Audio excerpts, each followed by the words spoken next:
Hello and welcome to Wannabe Entrepreneur, the podcast about what it's really like to bootstrap a company.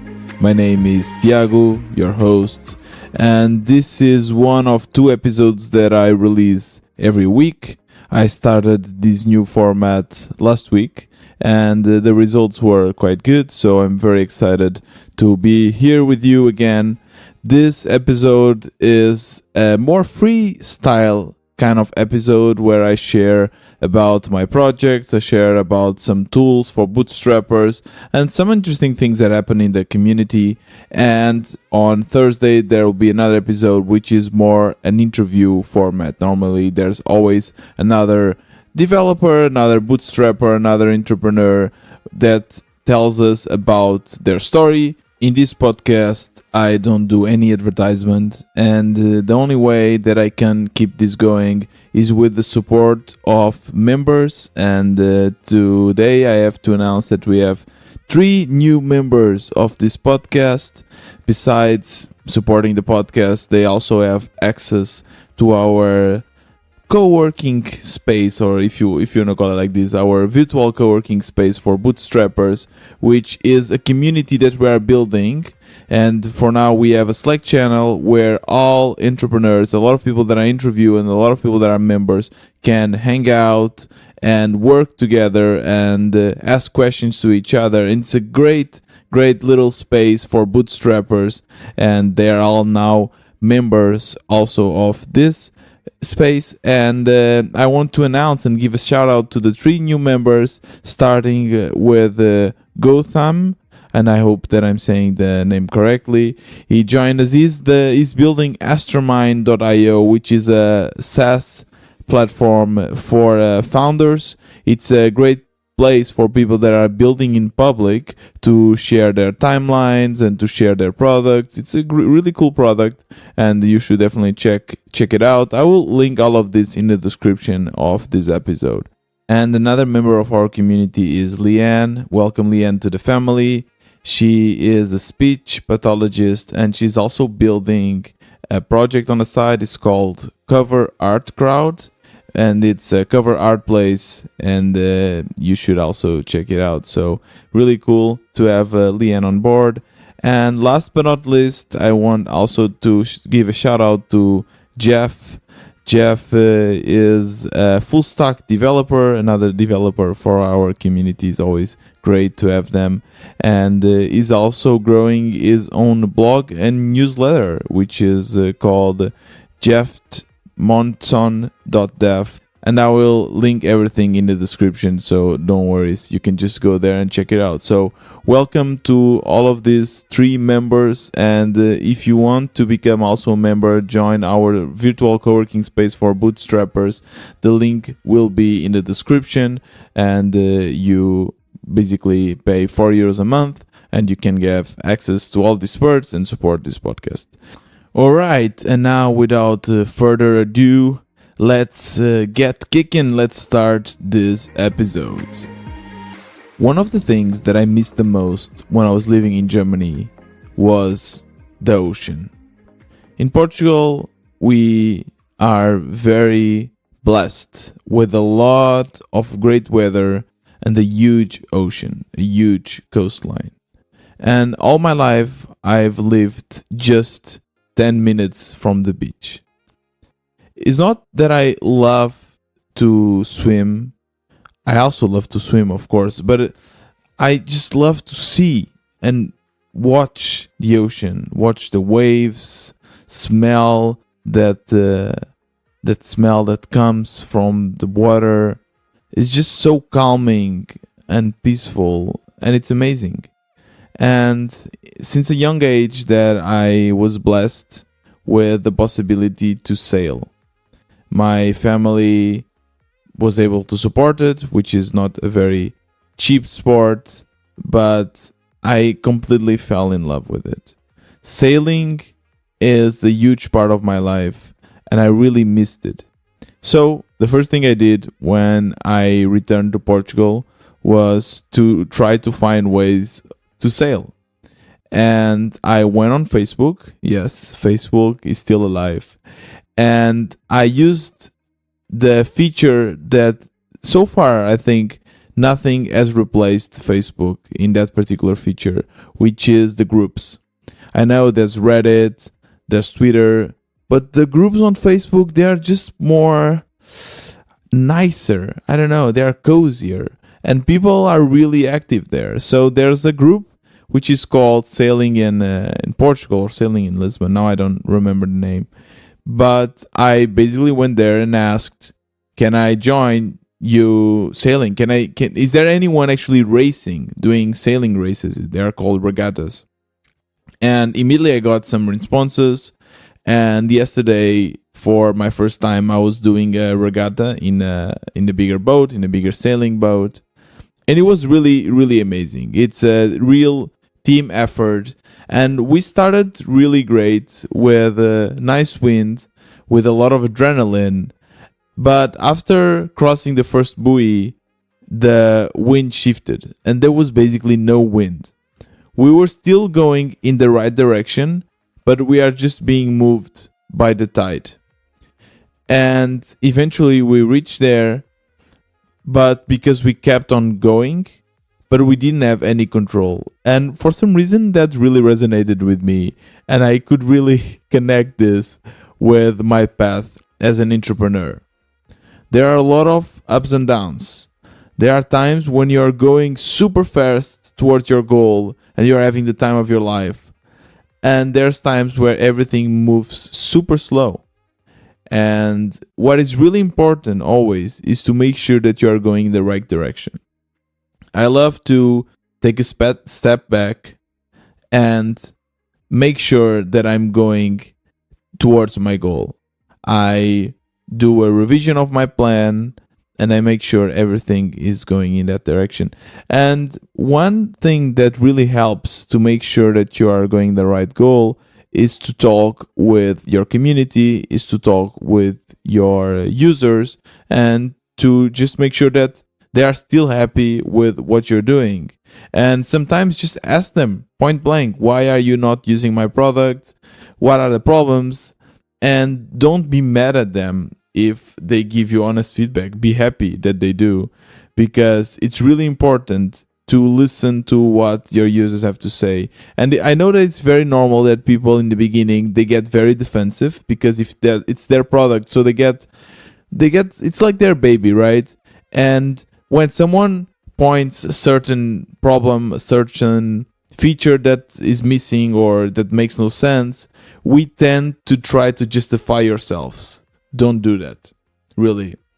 That really annoys, because if thinking the other way around, right? If you are giving feedback to someone and this person is just trying to justify themselves and saying that you did something wrong, you will stop giving feedback, right?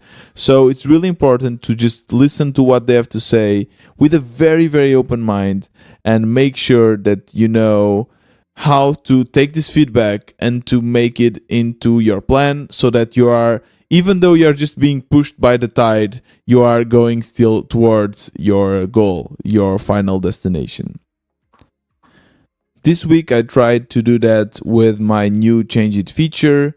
I've talked about it in the last episode, but basically what I'm trying to do is to allow every user to create their notifications.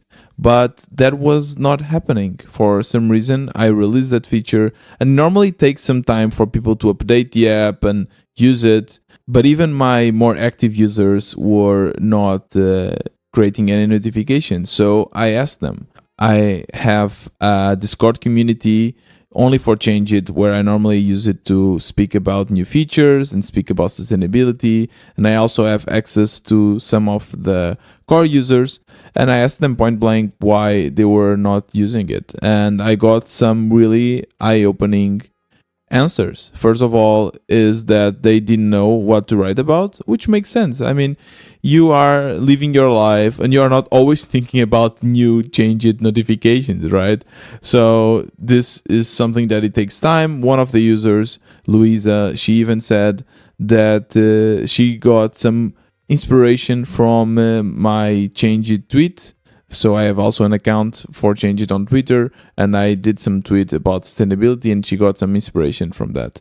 And we also asked in the community, and what some people said was that they felt that it was a big responsibility to create a notification for the huge, or what I guess they think it's a huge crowd or a lot of users. In reality is I guess about 600, 700, but it's still a lot. You are writing a notification that might be seen by 600 or 700 people. It's a lot of people still. So they felt that they had a lot of responsibility, and they didn't know what they should write. And I basically reassured them. I told them that all the notifications are also approved by me, so they don't have to feel the responsibility. But it's something that I really have to work on in the next releases. I have to make sure that people understand that the responsibility is also on me, that we are going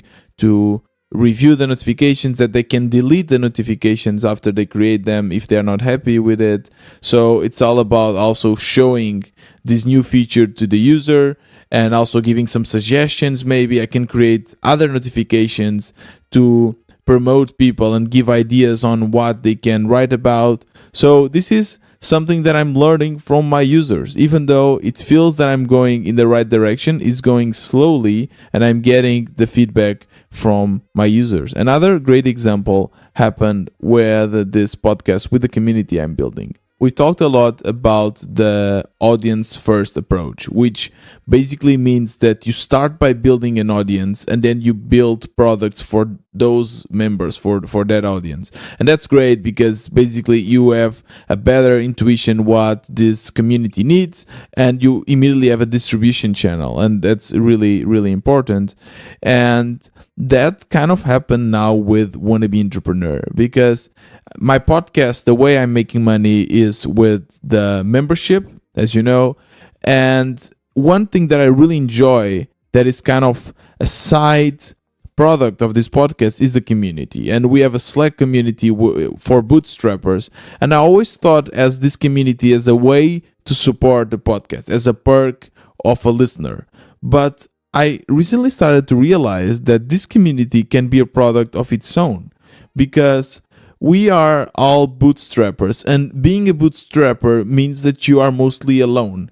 You are the only one that mostly cares about your product, and sometimes it feels that it's really, really lonely. And we are all, most of us at least, working from home, and at least myself, I have the house for myself the whole day, and sometimes it can feel really lonely.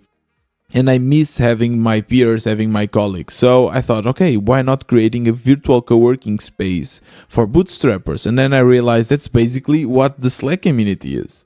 We are all on Slack, and we can just develop this community to have more events. We can have virtual gatherings with a beer.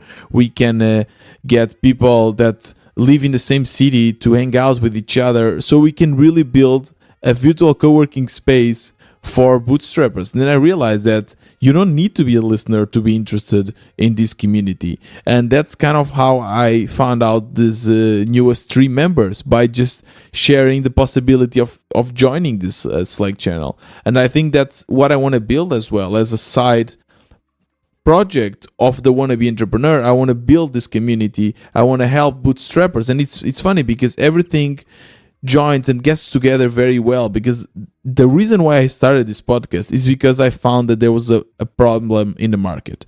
And the problem was that there was not enough information for bootstrappers. You have a lot of information for people that are following the VC world, and for people that have already basically achieved a certain degree of success, but you don't have information for people like me that are just starting, they are making no money.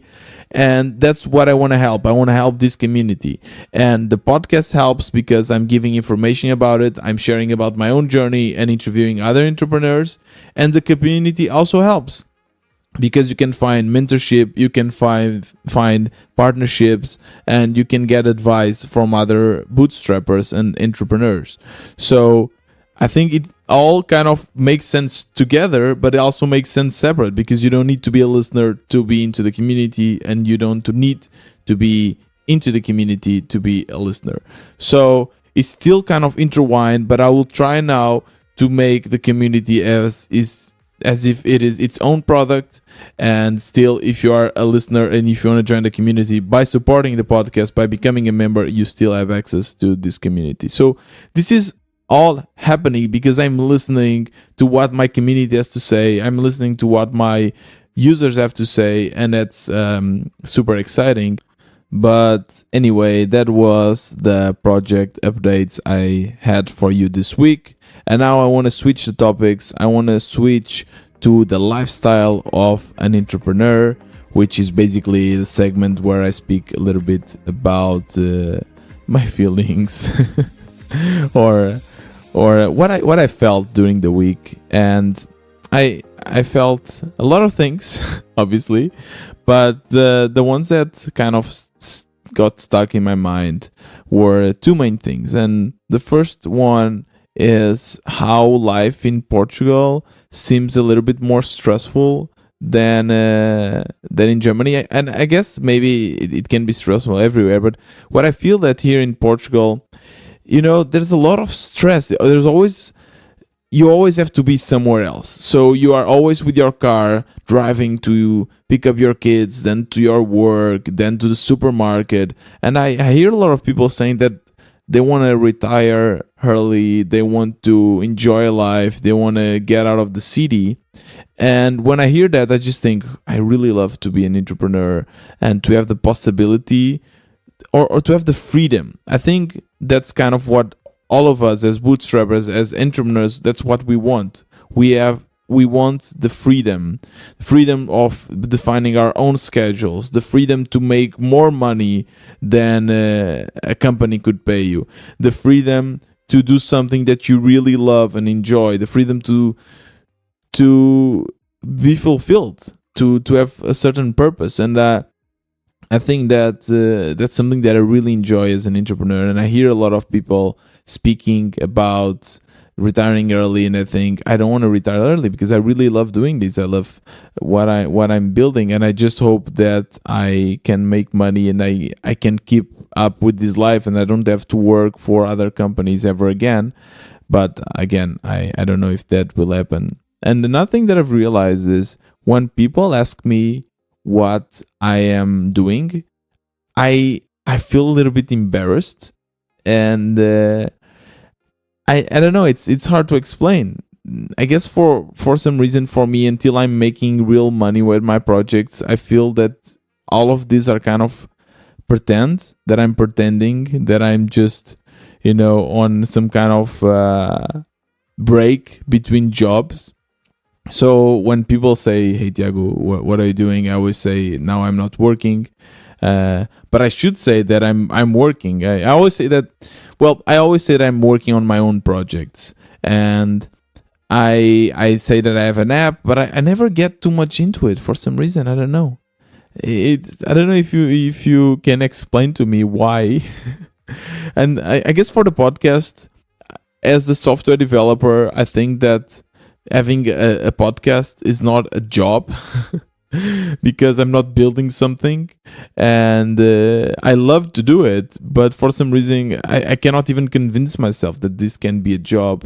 And I hope that I can open my mind also about that to myself, which is a bit weird, right? Like in one hand I'm doing this, but in the other hand I think that this is not a proper job. This should be others thinking about it, not me, right? But that's what I'm thinking sometimes, which is a bit weird. But yeah, I noticed this. I noticed that when people ask me what am I doing, and I don't have a proper answer. And I guess that's the main reason, is because I feel that it's still not a company. I feel that I'm still not making money. And I quite often think that I should go through the VC world, that I should get some money, especially for Change It, because that's kind of more a tech company. I can see people supporting it. But then I ask myself, okay, what if someone would give you 1 million euros? What would you do? And for me, I really don't know. I start to think I probably would hire a bigger team because I definitely need some support in marketing. I need some support in developing the app. But I made the same question on Twitter and I got a lot of interesting answers. So I want to read some of these answers to you from some of the Twitter users. And Kuldeep, he said, I will use it to hire a tech team to improve upon the experience and also allocate some of it to marketing. So basically the same. He's saying that he would invest on a tech team. And it's funny because Dagobert said something similar. He said that he would hire a dev and a designer to move 10 times faster on our pivot idea. Right now, we spend most of our time doing marketing and servicing clients, which is a big bottleneck to evolve. And I definitely agree. What I feel as being a solopreneur, basically developing and doing marketing, everything by myself, is everything is very slow. And when I want to build a new feature, I have to stop the marketing. When I want to do marketing, I have to stop developing. And if I had a bigger team, things would move much faster. And I feel that I would be able to fail faster as well. So realize if the product can have a future or not. And if so, then to reach that success much faster. So that's really nice.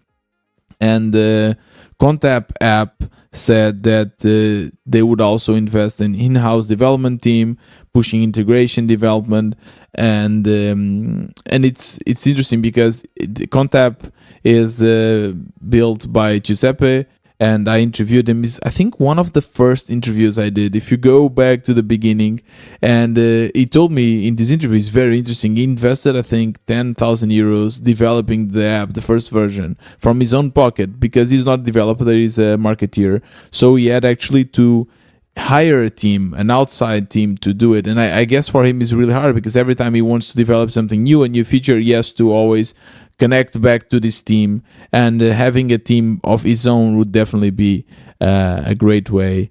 And Stefan Ursaha, I hope I said the name correctly, said that he would educate himself and he would invest this money to learn more. He didn't give any other answer, but it makes total sense. I think we should definitely learn more. And I feel that I'm missing that. I'm missing more information and knowledge about business, about marketing, and even about developing. So that's great that he would invest in himself. And Alexandru Totolici said he had a very specific plan. 25% on learning how to build a business, 25% to hire the best people, 25% on business expenses, and 25% an S&P 500 in case of blowing up. This last one, I actually don't know. What is this? Is this maybe some investing funds? But yeah, business expenses, hiring the right people, that's definitely something crucial, especially in the beginning when you're starting your own company. The first employees can be the difference between success and failure. So hiring the first employees is really, really important. And I will read one more here, which is from Michael Burns, and he says that he would being that we build a two-sided marketplace, I would say team first. So we would hire developers, marketing director, customer success, then marketing, and lastly admin. And so basically, I guess we're all aligned. We would all invest on a team and also a little bit on marketing. But I guess everyone here is saying that they would mostly invest on their own team. So I will link this Twitter thread on the description, so you can go there and read the other answers. There are also very interesting answers. But thank you so much for all the people that answered, and it was really nice to see your thoughts on this. And now let's go to the third and last segment of this podcast, which is tools and tips and techniques for bootstrappers. And here I normally share my experience and or my experiences with some tools. And today I have a very interesting concept for you, which is using Fiverr and hiring people on Fiverr to write content for you, for your blog. And the idea here is to make sure that you have great content for SEO purposes. So basically to make sure that when people search for topics that are related to your product on Google, they will basically find you. And I try to do that for the blog that I have for Wannabe Entrepreneur. I've told you many times that's definitely one of the things I would change. If I would start now my podcast, I would have started with a website, because it's amazing. You can have SEO, you can have your podcast episodes there, and it's much easier to share. Because what happened to me, for instance, I started with having my podcast hosted on Anchor, and then I changed to Red Circle, and then I had to change all the links, or some of them I didn't even change. So it would be much better to just basically share my website, and then if I change the providers, I could just change one line of code in the website, and that would be much easier. So what I did was I went on Fiverr and I hired 3 different content creators, and to each one of them I gave them a different task. I know that normally when people do this on YouTube, they give to all of them the same task, but I don't have the money for that, so I really had to invest. There were similar tasks though. So the idea was I gave them an episode and I told them to write a blog post about it. And so I gave 3 episodes. The first episode was the bootstrapper paralysis. So basically the last freestyle episode, the one that released last Tuesday. And I asked this content creator to write something about it. And then the other episode I shared was how to get users or followers on Twitter. I also have an episode on that, and I asked for this person to listen to it and to also write something about it. And the last one was about the episode that if you want to find purpose, you have to work on a startup.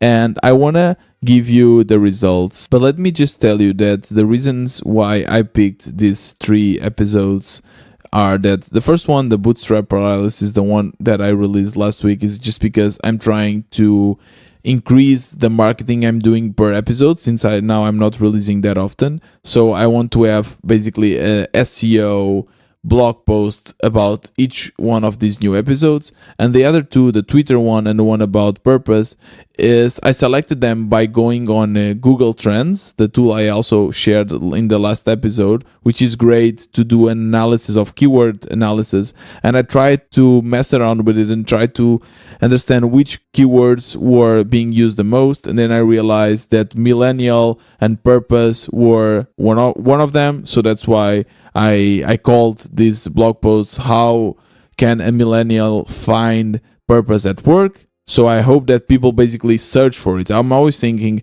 what people would search, and I can imagine a lot of people searching on Google, finding purpose as a millennial, finding purpose at work as a millennial or something. So I think it can work out. I'll give you the results in a couple of weeks because it takes some time for SEO to kick in. But that's why I picked that one. And the one about Twitter is also because Twitter is being, I don't know, it's trending and people are just speaking about Twitter. And what I imagine what people would search would be how to get followers.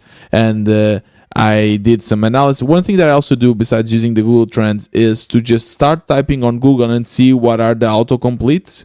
And normally these autocompletes are what people are searching for. So this is also a great way to think about topics and think about blog posts to write. And one thing that I noticed that people are always searching for how to get your first 1,000 users. So here what I did is how to get your first 100 users. And I hope that if people search for it, they will also find my blog post. So let's get started with the results. The first one about the bootstrapper paralysis, it cost me only €6. It's super cheap and it delivered great results. I will also link the Fiverr person I hired together with the blog post so that you can read and see also if you want to hire them. But €6, about 700 words, and I can really see that he listened to the full episode, and it's 25 minutes of episode, so he listened to all of it. So that's really great work. It took me about 25 minutes of editing. So from the moment I downloaded the file to the moment I uploaded it to the website, it took me 25 minutes because there were a couple of mistakes, there were a couple of formatting that I need to be done, so there were a couple of things that I have to change, but still, for €6 is really amazing. The next one costed me about €12, so the double of the price, which is still a great price, but still is double. And this one was about the purpose of the startup. Again, super well written. Instead of 25 minutes of editing, it only took me 12 minutes from the moment I downloaded to the moment I uploaded to the website.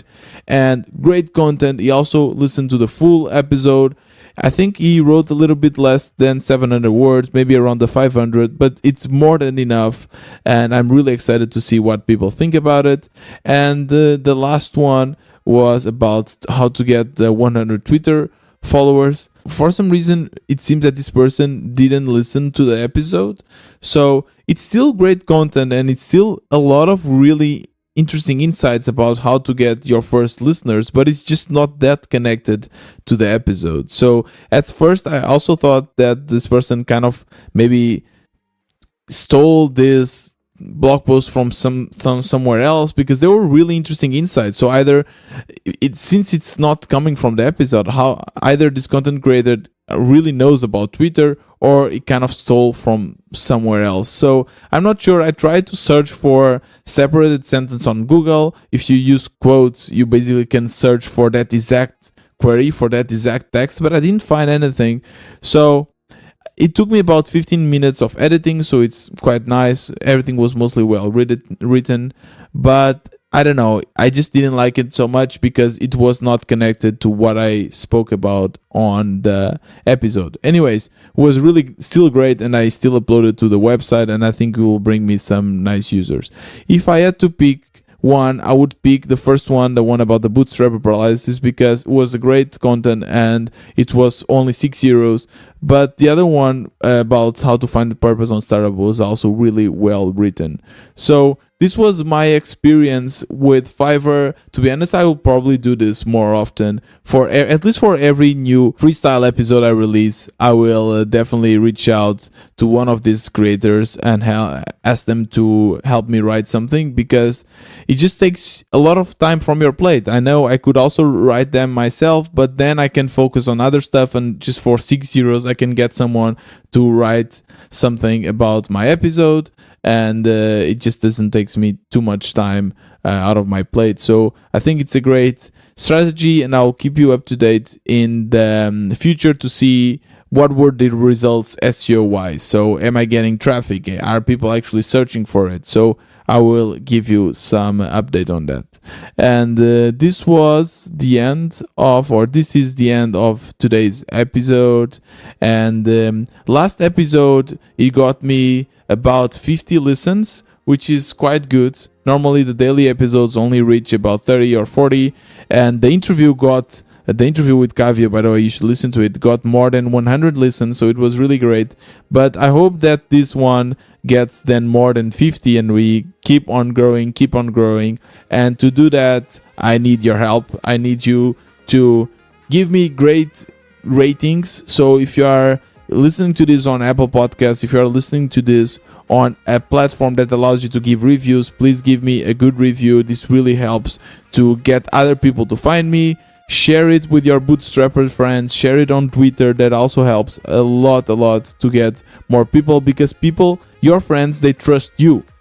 They don't trust me. But if you are telling them that this episode is great or this podcast is great, then they will trust you, and then they will come and listen and be part of this amazing community.